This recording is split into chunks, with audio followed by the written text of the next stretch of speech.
I think you are the only one company right now out there who are really moving very fast. The end of 2019, when we started hiring again, one of the tests would be do a token swap. If you don't immediately open 1inch, we're like NGMI. Sorry. Alpha League, Solana is coming.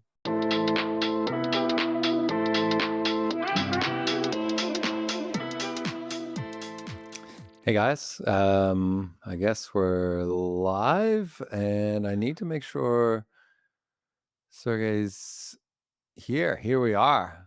Oh, looking very fresh, sir. Good to see you. Good to see you. It was funny. I was just about to kick this off, and talking to Raz, and she was like, "Oh yeah, like you just hit the go live button." And I was like, "Go live as in like we're live?" And she's like, "Yeah, what are you talking about? Yeah, there's a live thing." And I was like, "Oh, I completely forgot. It's been a few months since we did this, so no bloopers." All right, let's get kicked off. It's good to see you.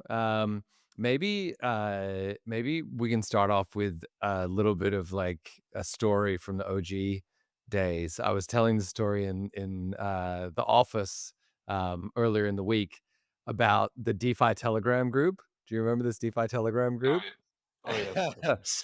And you had a feud with Scott Lewis from DeFi Pulse, right? And what was their aggregator? DexAg?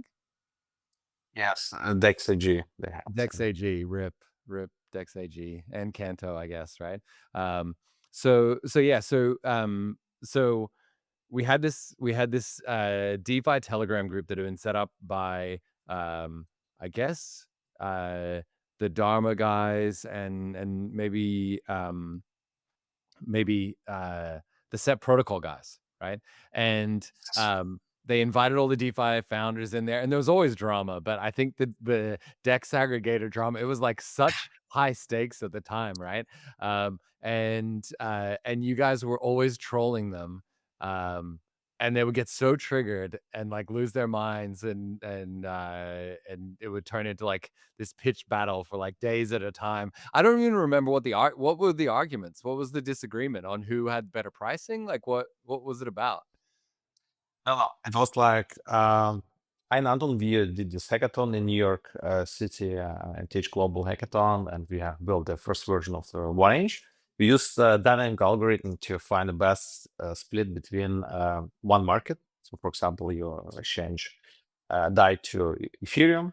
So, and we found out that it makes sense to split your full amount partially into different liquidity sources like Uniswap, Banker, Fiber. So, and one day, DexAG started to do the same. And before, DexAG was just a website where you could see all the different sources, and they also asked these sources what quote you will get, and you could choose one of them, but they didn't split between them. So, and they started to do the same as we did, and then we figured out that they used our code. So I found a smart contract, a piece of code written in Russian English by Anton, and we asked them to add our copyright information. It was even not under open source license. It was Yeah, what just was it without license. It No was license. without license at the beginning because we didn't think about that. Later we add MIT license, but when you copy like code, what is also under open source license, you need to take care about IP rights, copyrights, and so on. So we just asked them to add our names to this piece of code, what they use. And they said, no, we didn't copy you, so you copied us. And I did my investigations with screenshots, with like when we deployed our first smart contract with the code, with verified code, and it's a screenshot of their code, and then I showed it to everyone, and then they deleted the file. They removed from GitHub and uploaded new file, what like had different naming and a little bit different implementation, but they forgot to delete the forked repository of one of the technical guys. So it was really funny, and of course, you wrote about that in the chat. We were no one, we were like Yeah, underdogs, and it was just you two guys at the time, right? yes, yes, so just only me and Anton, and it was, like it's very okay if someone use what you have built, but you need just they're best, they're like standards, yeah, what you need to follow, especially if you are sitting in US, if you are like acting against computer IP rights, then it's problematical theoretically. And then we got some more drama. We got DDoS attack, and I could figure out, and like I and we are security experts, and I was working for Porsche as security expert. Like I did all the penetration tests inside of Porsche, and investigations of attacks and everything. So I found out that someone from Canada and San Francisco, like US San Francisco, did the attack from all machines, from like internet access point. I got the IP addresses, and uh, just came out with this to public and said, like, guys, we have your IP addresses.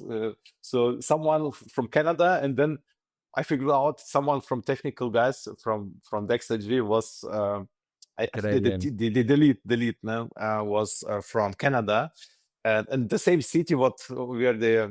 I don't remember the city exactly. So I told them, guys, don't do this. Yeah, so you don't go to police or something, but like, don't do this. Yeah. But it's fine. Like, it It's was a good penetration test for me, so I could figure out how to scale it better. Yeah.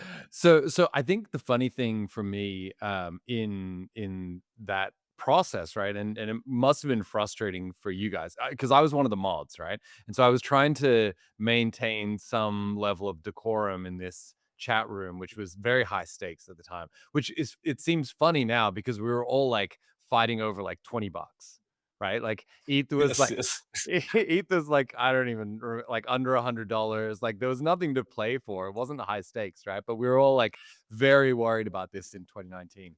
And I Yes. think the reason why they had much more clout than you guys at the time is because they built DeFi Pulse, right? And so what people don't realize is they had um a very they had a lot of leverage, right, over the DeFi projects because Yes, yes. they decided who got on DeFi Pulse, they decided the rules, and so all the DeFi people were, like, really careful to, like, not upset them, and then what I find really funny now is the DeFi Llama guys. I don't know if you follow them, but, like, 0x Llama is even today, like, years later, where, like, it's dead and buried, like, let it go, still trolls them.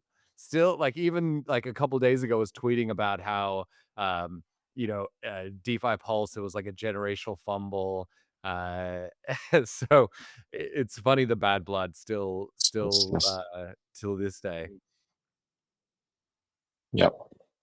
So maybe I kind of front ran that, but maybe for everyone who doesn't know who you are, who we're talking to today, this is Sergey from 1inch.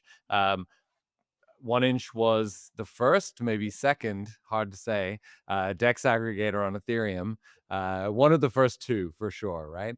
Um, Depending on who copied whose code. Um, Depends how you see the aggregator. If you think about one place where you get best execution by one single trade, that's us. We invented this market and pushed Because forward. like Yeah. Kyber also had not multi-routing, but the ability to sort of send a single transaction to a single AMM that was going to give the best fill, but not split routing and all the kind of Yeah, multi. Airswap as well, like did a really great job. Now they're right now under MetaMask and still operating as a kind of proxy for PMMs. Yeah, like I don't care, in general, like who was the first, like was it the chicken or the egg? I don't care. At the end is like what you do with this environment, what they have built and still building all together also with you as Infinex. If you have great innovations, so what we can see, and yeah, that doesn't matter, like who was the first, the second, or whatever. So I got a couple of more early stories as well. I remember the first time that I had a call with you guys, Anton, you weren't in the same city at the time. You were in Europe somewhere, different cities or whatever. Yes, Um, yes. Anton in Amsterdam and I in Germany, in and you Stuttgart. were in So Germany, yeah, and we were chatting about how you guys could help us with some of the technical things we were working on with Synthetix at the time. And one of the things that Anton said was, "Oh, well, your contracts are not very efficient, right? Like they could be much more efficient." And I was like, "Yeah, sure, like okay, like maybe a little bit, right?" And then he came back and, like, improved the efficiency of the contracts by, like, 75% or something insane, and we were just like, "What the hell?" Like, this guy's so cracked. It was crazy. In, like, a week as well, he came back and he's like, "Here you go." And, like, all of these function calls just, like, cut out, huge gas wastage at the time. Um, and and out of that, if I remember correctly, you guys launched the gas token, right? yes, maybe back to the Synthetix contracts. Sure. So if you there's a post from Paradigm about Uniswap V3, and they actually mentioned Anton. Actually, the Synthetix contract with the farmer, yeah, that Yeah. the algorithm what Anton used for the farming contract is actually used in Uniswap V3 and before Yeah. to make it possible to have these ticks, you know, Ah, the and ticks, right? Yeah, yeah. they call it $1 billion algorithm, so written by Anton Bukov. It's really cool to see that they at least mention Anton for for such things and give him credits. He's really incredible guy, and I think he's one of the best. There are only few on the market who understands really how do things highly efficient. Yeah, and really happy to work with him. So Yeah, I think, even, like, last month when Berachain was launching, someone pinged me and was like, "Did you know that there's, like, a couple of the Berachain, uh, POL contracts that are using the staking rewards.sol?" And I was like, "Wow," like, even, like, it's, like, 6 years later, 7 years later, it's still we still we don't running. even have Yeah. the technology anymore to replicate that contract. It's still the state of the art. Yes, yes. So to the second thing about the gas token, it was just a fun idea. I and Anton, we found a project of two guys from New York.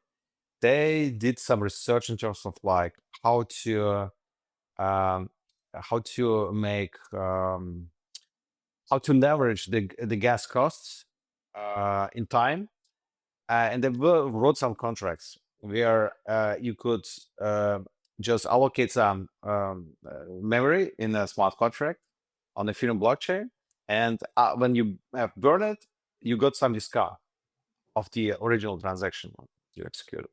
So, and sounds really cool. It was gas token GST2. There was a GST1, what was not very efficient. GST2 was more efficient, and we thought, okay, sounds great. And there was an online hackathon. We thought, like, why not we participate and use the gas token approach and just wrap it under our branding and extend it a little bit. So I was mining the address with a lot of zeros. It That's right. took before the hackathon. It took like I think like 2 weeks on AWS. Like we had huge costs to do that, but at the end we were able to find this really long address with a lot of zeros, so to make it possible, highly efficient to allocate resources on a smart contract and then release it. So do you get proper gas discounts? And we launched it as a cheat token. Yeah, so like this cheat power of Asian martial arts. Yeah. So and it was really cool in terms of like, okay, you could really like also gamble with it, like gamble, like you trade, not gamble, It it's was trading. yeah, it was like a gas volatility token, right? You Yes, could yes, soar yes. up the gas and then yeah. That's was really cool until Vitalik recognized it that we are doing this, and he found out that it's not very efficient for the blockchain itself. So he And shut it down and he deleted it from the master node, right? Yes. They create a proposal to remove it with the next hard fork, and they removed it. It was really cool, like in terms of like other projects started to use it as well to reduce the execution costs, like bigger swaps on classic swap where we have built these graphs, where you exchange any asset to any asset, even also if you have no market between them, direct market. So we used like multiple hops, multiple graph jumps to make the trade happen. So, and it used a lot of gas. It was very expensive, and we could really reduce by around I remember there was like 65% just. there was something in the UI, you could like enable the gas token, right? And pay. Yes, yes, Yeah. yes. Yeah, You nice. had just to hold it on your wallet, and you had to prove to the contract, and it burns automatically then from your wallet. Yeah. That's right. That's right. And so that whole it's quite funny, right? The platform risk Mm. of even on Ethereum, Mhm. you build a good thing and then the platform goes, we're gonna nerf you, right? Like even on a decentralized platform, the whole thing got shut down. But there's no mechanism now, right? Because we're below 1 Gwei, which is insane. If Yes, only yes. we need to print some gas tokens again. How do we do it? It doesn't work. So it doesn't work. So to remove the functionality, and maybe something like options would work. So you just work with options that people just bet on something like, and then you could theoretically do that. But right now it's not possible. What we did before, but that's okay. Like they need to make it highly efficient, so ready for the future, and they walk in a really good direction right now with Ethereum. I think Ethereum is the most developed blockchain right now, and everyone else out there like Aptos and Soya, they got some hype, but at the end. They don't have the developers. So we were last time with Anton on the Ethereum Foundation call, and Anton explained about some mm, techniques and protocols what we have, and we said together that like it's the huge value what Ethereum has right now, that all the developers are there who are building, using the tools, developing, and also further. So it's what like Solana doesn't have from our point of view. Also, if you look also in the architecture of Solana, it's different. It's different, and actually, they could maybe take a look before they started to write Solana blockchain into Ethereum ecosystem to understand, okay, how it can be done and what can we do much better. So you're still in Eat the Maxi, huh? Yeah, I'm Ethereum Max, yeah, for sure. That's funny. We're That's offering funny. cross-chain swaps nowadays. It's like I see it as like a gateway to Ethereum when we start to open also Bitcoin to exchange for any assets on Ethereum blockchains and other layer twos. Same with Solana. So we are not bringing people to Solana. It's the other way around. We allow people to come to Ethereum, yeah, easily by doing simple cross-chain swap Yeah. atomically. So I don't know if you saw this, but I had a thread on market making a few days ago, talking about all the games that market makers play. Things like the OG days of these loan structures, call option structures, all the kind of um, different ways of extracting value that a lot of the market makers had, and also creating value as well, creating liquidity, and the different groups of market makers. It was funny because Hayden was like, if only someone had built an automatic market maker. He literally reply guide my tweet, and I was like, yeah, true, but like unfortunately, we have centralized exchanges." I'm kind of curious your opinion on market makers. Because you guys always had the private market maker pools as well, right? Which were kind of early intense. So how do you see market makers versus AMMs and the trade-offs between those two? Yes, we have not just only one blockchain, right? So we have also other layer twos and other blockchains, and also centralized exchanges. So and also different ways how to offer liquidity and manage the kind of hedge risks. Yeah. So it's not completely done with just introducing AMM, what works on a specific mathematical formula. It's not efficient, not that efficient how it can be. Yeah. So if you remember, we released 2022 Uniswap, and later then we rebranded to 1inch protocol by introducing some governance approaches. So you could also vote for changing these settings for what fees should be charged in the pools and so on. We tried also to build something more efficient as a MM to like I think we if you look into the white paper, you'll understand that we introduced also math protection back already in 2022, and it worked really well. So people could not sandwich the transaction, so it was not Yeah. possible. But it's still not efficient enough. And but all the MMs and the PMMs, the private market makers and arbitrage traders all together, they make this space very efficient. So we had market makers from early days. They are of course interested to get the volume from the trades. And for us, it's also very interesting to have them because they actually are the gatekeepers. They bridge the liquidity from everywhere.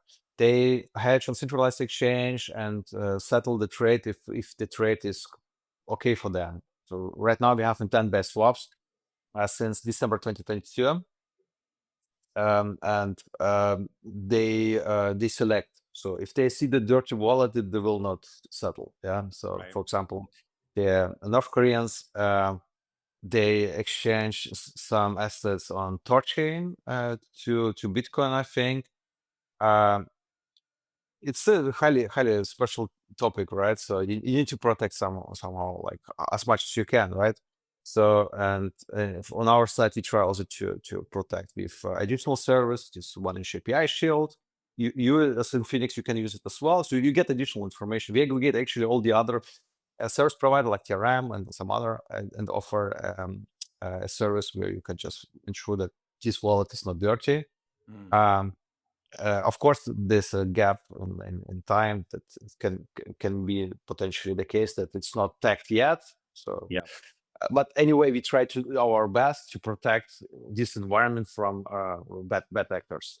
So, yeah, once again, back to the market makers there and arbitrage traders there, they do a lot of crazy things. Some of them I have seen, like they use options, also on-chain options, to just hedge position. They use Lightning protocols for short time borrowing, settle the trade with the user, and repay a little bit after withdrawal from centralized exchange, for example. Mm. So it's really interesting to see what's actually possible, and I think we need more of them. So we run also these resolvers.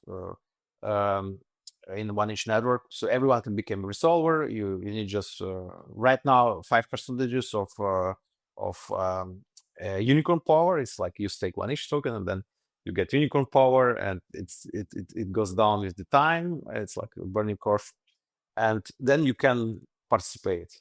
Right now, a little bit later, I think there's a proposal that will remove it, that you don't have this entry barrier with 5%. But yeah, everyone can participate, and they are also like winter new GSR, like Well, see, really. this is the interesting thing for me, right? Because you guys obviously see the um, you know, more classical market maker, liquidity provider quoting, tight spreads, GSR, Wintermute, people like that are, trying to be delta neutral and make markets efficient and arbitrage between different venues and stuff. It seems like the the people that are closer to on chain doing market making are really trying to bring liquidity from off chain sources on chain and arbitrage. The flip side is the people who are market making for tokens, that are doing the weird stuff, right, on centralized exchanges. They're not like that person is not bothering to, quote tight spreads on 1inch network, right? They don't have any need to do that. Yes, yes. Yeah, anyway, this topic is kind of very sensitive, I would say, like market Okay. makers who All right, we'll leave that one there. actually, We'll leave that one yeah. there. So Um, on our side, we just take care that we we have the possibility to for market makers, for arbitrators, for anyone, yeah, who's doing this professional, to enter the market and to compete with each other, to provide the best execution for the user. Yeah. So same we see on CowSwap as well and Uniswap X. There was a report recently I've seen also like how the distribution of the resolvers or solvers, what people call them, is. It's very interesting. Like also Uniswap, right? So Hayden troll someone who speak about PMS, but at the end, under Uniswap X, the most volume goes through a PMM, right? So the settle is first. Yeah.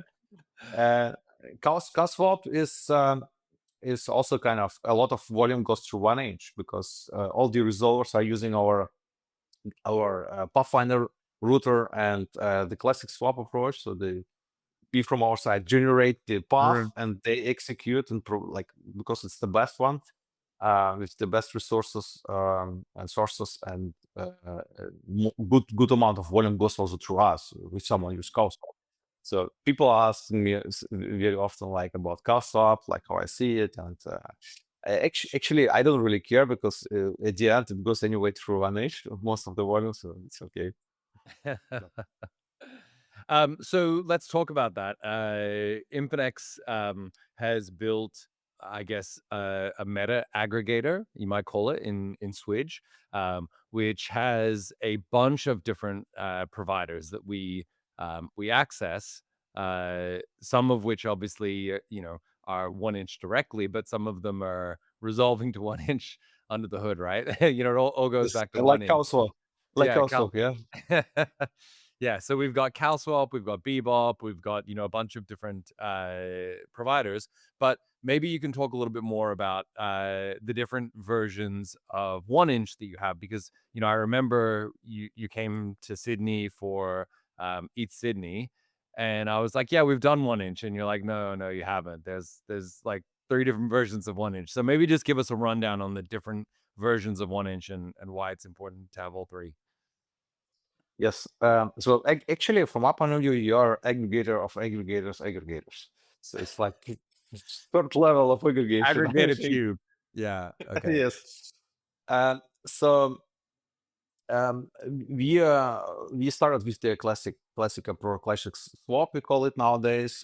It's a little bit difficult to explain people like that there are different technologies, and we kind of improved every time with new approach the user experience. Yeah. So In in general. crypto, you're supposed to shut down the old version. You know that, right? Like you do V1 and then you shut it down and then you do V2 and you move on. You guys keep your legacy versions are still floating around there. You guys got to just roll it up into one version. Mhm. There's a reason behind that.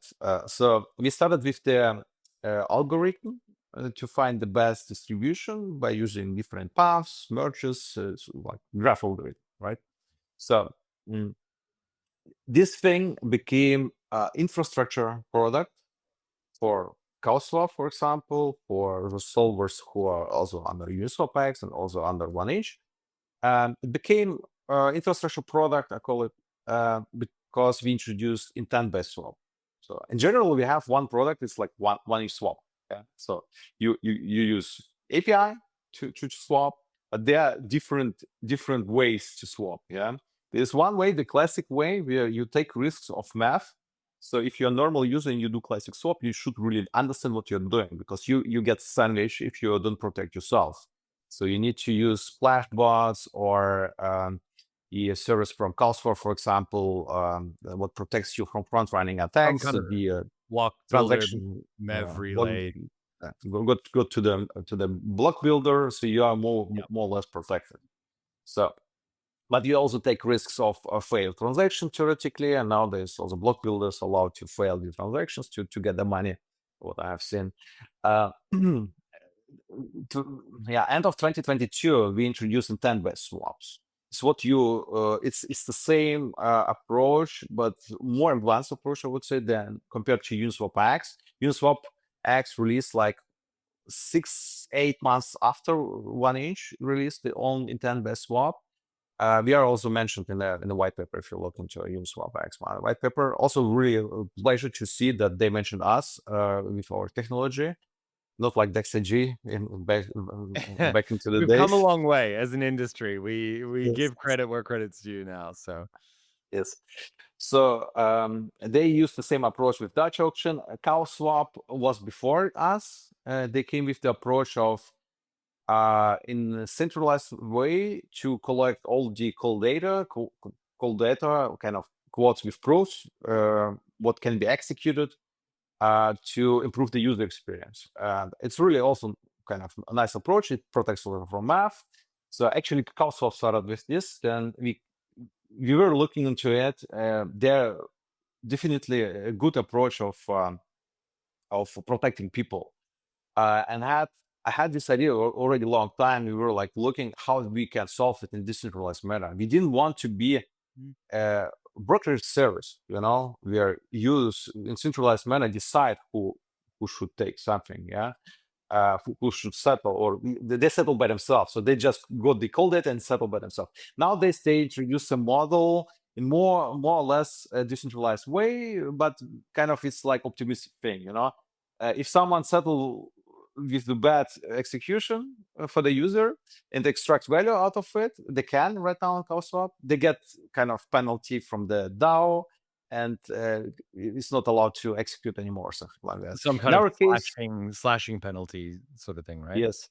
In our case, we don't need to do it. It's like, like Murphy's law. If something can go wrong, it will go wrong. And Yeah. we try to build highly simple and efficient things. We don't have to care about that. So that's why Dutch auction. Yeah. So people compete between each other, like professionals compete between each other, and who settle first, they settle. So of course, you have a little bit some disadvantages. You need to understand where the Dutch auction needs to start, and potentially you need to dynamically adjust the prices in time when the order is still active. So we do it based on the gas execution cost to make the settlement much faster. So if the price goes up with the execution cost, then also the price gets worse for the user, but still in the acceptable mean return. Within So slippage tolerance, right? yes, slippage tolerance. Yeah. Yeah. So this is our intent-based swap. So classic swap now is more for super professional people. They are still using our algorithm to jump into market This is fastly what we were or all to using exit. though. But hang on, but this is back in the day where you're saying we should have been super professionals. We had no idea what we were doing back then. But there were no other options, right? So and actually, 1inch empowered everyone to be a highly professional trader. So like Or if at least you to LARP as a professional trader, right? We are kind of So and with the intent-based swap, it becomes much easier for the user. Now, user is still kind of acting as a professional user because they get best execution. Yeah, it's like Apple empowering software engineers with the MacBook. Yeah, we empowering with our technology people to make it easier, and we protect out of box from math with intent-based swap.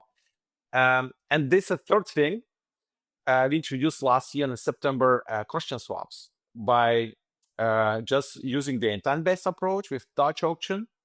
The user just declare what they want. They don't care how it's going to be executed. It's just intent. It's just a signature. Yeah, not even a transaction. And we combine it with atomic swap approach, what was invented by a guy from Bitcoin community in 2013. There was a post on a Bitcoin talk forum. What about to introduce HTLS contracts, hash time lock contracts?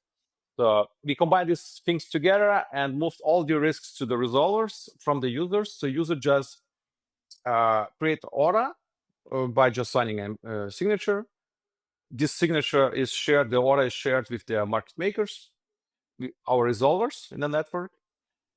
All the resolvers pass KYB with the foundation, so we are sure that there are North Koreans or Iranian sanctioned people operating. So, and then they compete with each other.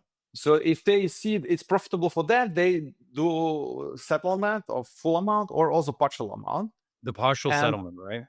the partial settlement, yeah. Yep.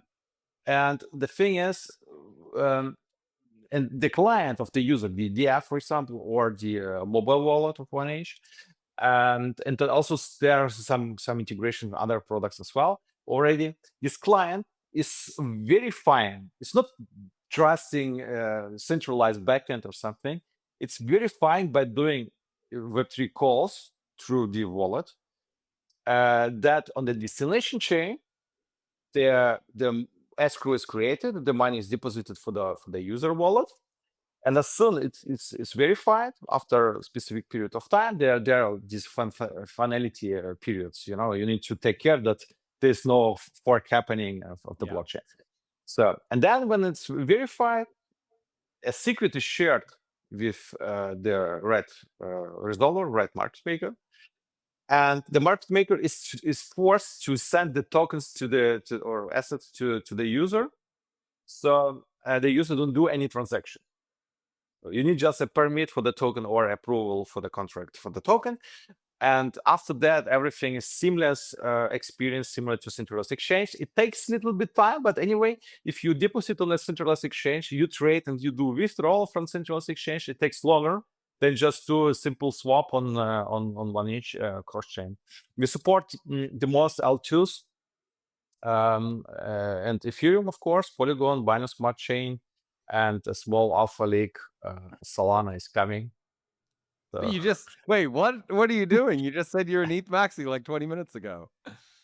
Yes, but however said, I'm maxing for Ethereum, and Solana is You're taking the Solana liquidity and bringing it to Ethereum. yes. Okay. So people can just easily jump out of Solana. Even we can integrate XRP ledger. It works as well. So it's not right now on the priority list, but theoretically, everyone who holds XRP can also buy Ethereum by just using our service. We are, of course, looking into the direction of Sui, Aptos. There are some volumes happening, some liquidity exists.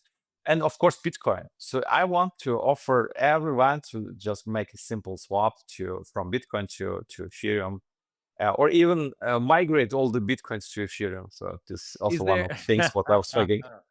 We've had that conversation before. Is there some limitation on the destination or source chain having smart contracts? Like, how do you do it on Bitcoin? You need opcat or?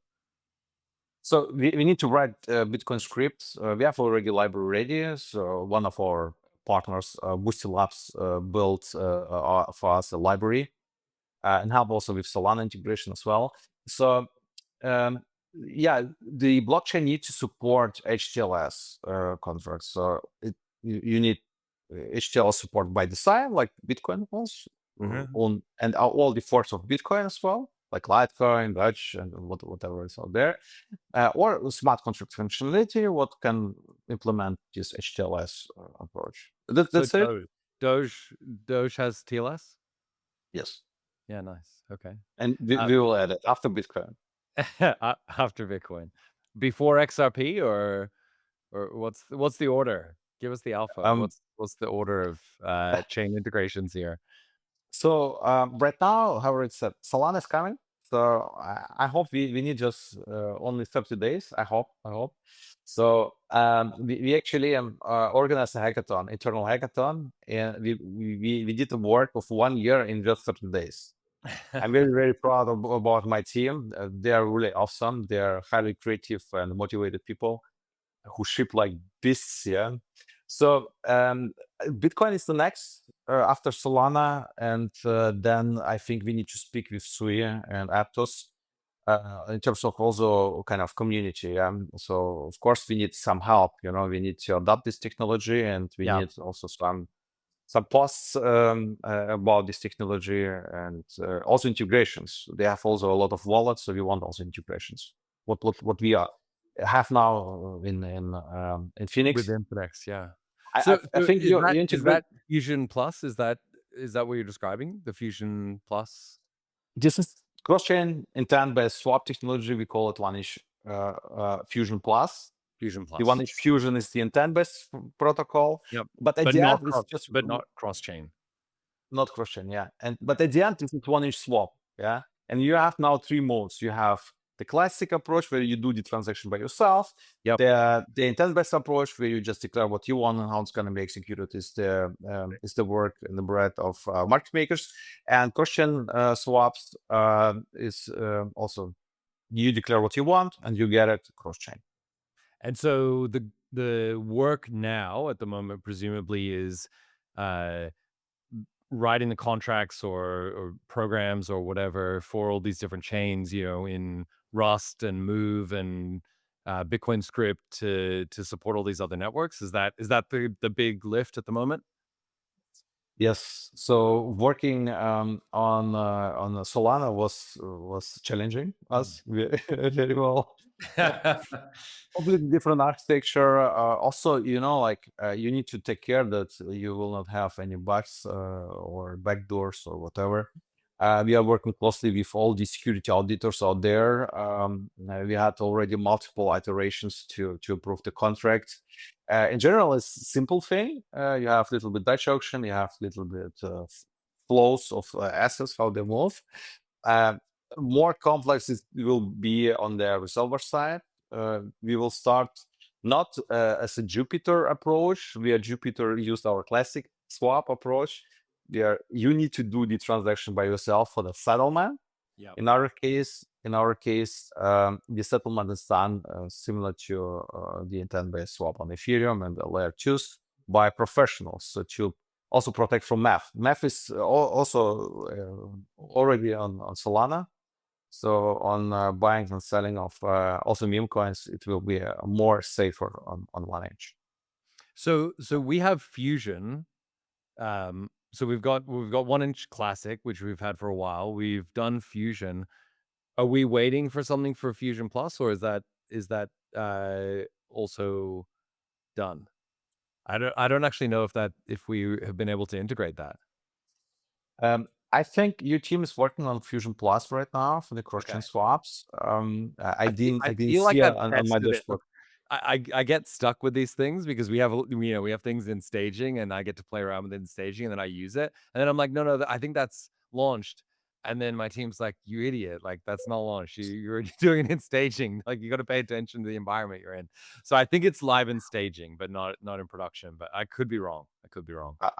Uh, I didn't see it. So same here. I have a lot of people here working at One-ish Labs and all other contributors, and it's really interesting to see. I think you are the only one company right now out there, like in Web3 space, who are delivering like in the early days what we had in Web3, right? So you're really the only one who are really moving very fast. Yeah, you integrate like very often someone, you add new features, and just I like it. This speed we need, to address the mass adoption of our space.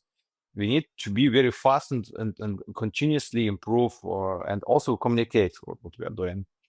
Yeah. Yeah, agreed. I think one thing that is a bit of a superpower for us is the fact that we have this full stack application.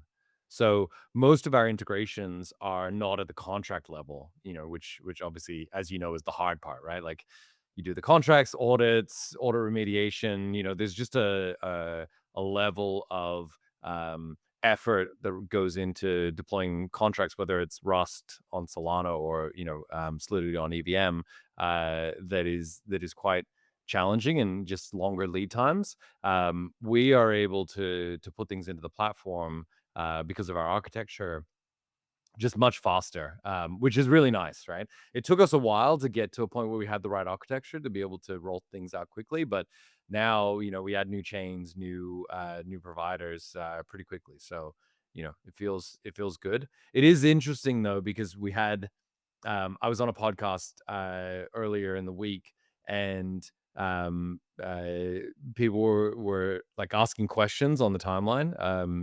What do you want to ask Kain? And like half the questions were like, when are you gonna add more features? And it's like, guys, like we're shipping really fast. Like, come on. But I think what's funny is most of the things we're shipping are inside this, as you call it, the aggregator. And so it's not as obvious. Did you have that in 1inch where you would do some, new route, or like add a different kind of liquidity source, and no one would notice, and you'd be like, come on guys, like we added another PMM there? Was that something that you guys struggled with when you were building 1inch? Yes, so at the beginning, we also integrated all these sources, and we published like posts. And I think like every chat and Telegram in the Web3 space have seen all the posts what we did.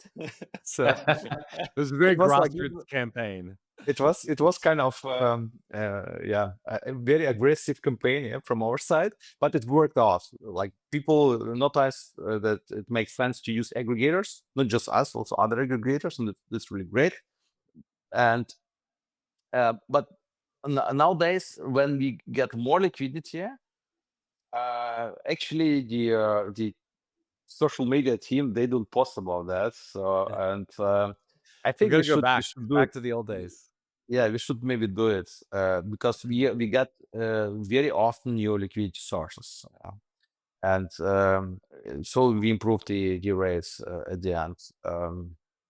I'm okay. I'm okay to have integrations, So you do your promotion, and you highlight that, okay, the rates are the best on the market by using our tech. For me, it's also fine because anyway, we compete with the other aggregators, liquidity sources, market makers, and kind of try to do our best and improve our best. And this is what helps to grow, yeah, competition, yeah.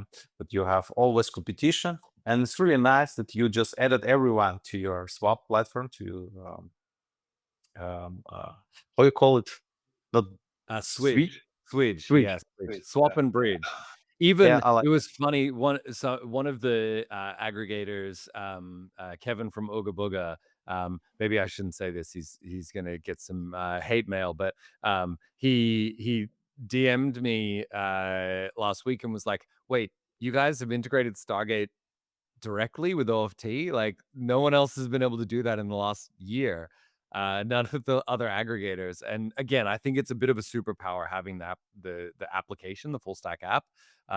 But yeah, we worked with Layer Zero to get the OFT token support in. And it wasn't easy because there's weird gas sponsorship issues and stuff. Like there was a bit of work to get it done. But the cool thing is, once you do that, you know, tokens like ENA, USDT, all of a sudden you just get like one-to-one swap, like one-to-one bridging, right? So it's worth the effort, and then it's there for the rest of every single route. Um, maybe to wrap it up, I'll tell one more story about the old days, right, and see what your take is on this. So I remember really vividly when we started hiring again in like the end of 2019 at Synthetix. We had a long hiring freeze, right, in the bear market, and at the end of 2019 we started hiring again.